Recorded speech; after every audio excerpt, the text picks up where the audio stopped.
All right. Mirror, mirror on the wall. Who's the smoothest of them all? It's me, obviously. Let's practice. Hey there, are you from Tennessee? Because you're the only 10 I see. No, too old school. How about, did it hurt when you fell from heaven? Ooh, even I cringed at that. Okay, simple and direct. Hey, I think you're really great, and I was wondering if you'd like to go out sometime. Nailed it, total charm machine. This is going to be a piece of cake. So there she was, just walking by. My moment had arrived. I took a deep breath, puffed out my chest, and strolled over with what I hoped was an air of casual confidence. Hey there. I couldn't help but notice you from across the room. My name's Chad, and I have to say, your smile could light up this entire city. I know this is sudden, but a man has to shoot his shot, right? I was thinking, you, me, dinner, Saturday night? I know all the best places. So, what do you say? Don't leave a guy hanging. Her slight hesitation was clearly just her being overwhelmed by my sheer charisma. When she finally said yes, I knew it. Game, set, match. Chad wins again. Saturday night. The stage was set. I pulled up in my ride for the evening, a shimmering cherry-red convertible sports car. The rental fee was steep, but you can't put a price on a first impression, right? I honked the horn, a classy two-tone melody, not one of those obnoxious ones, and she emerged. Wow, she looked incredible. I hopped out, sprinted around to her side, and pulled the heavy door open with a flourish.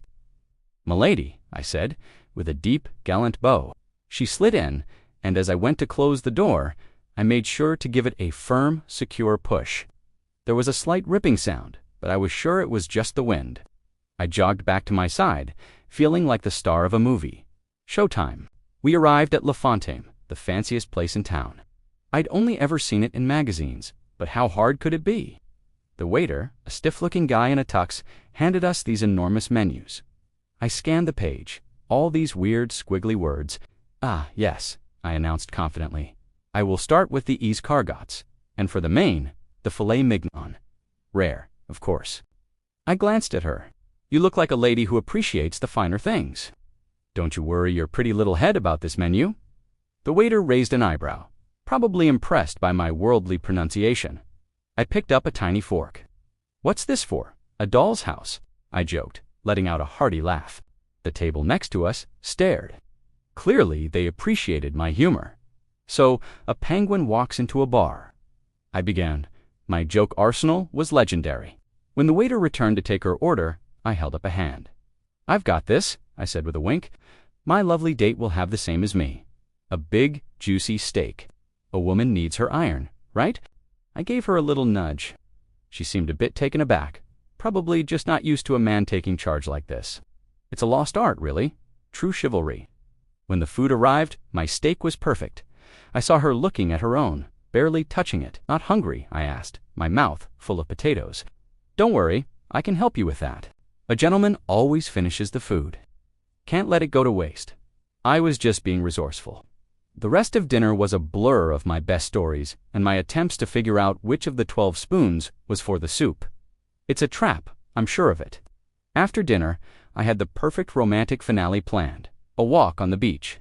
The moon was out, the waves were crashing. It was straight out of a movie. "Isn't this beautiful?" I said, gesturing grandly at the ocean. "It makes you think, you know, about stuff, the universe, the vastness of it all." I paused for dramatic effect.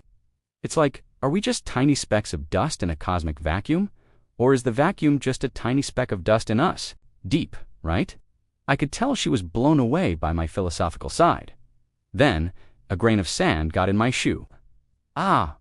This stuff gets everywhere. It's so coarse and irritating. I stopped to violently shake my shoe out, hopping on one foot. Seriously, who thought this was a good idea? It's so impractical and cold. My socks are getting damp. We walked a bit further, in mostly silence. I figured she was just lost in thought, pondering the deep questions I'd just posed.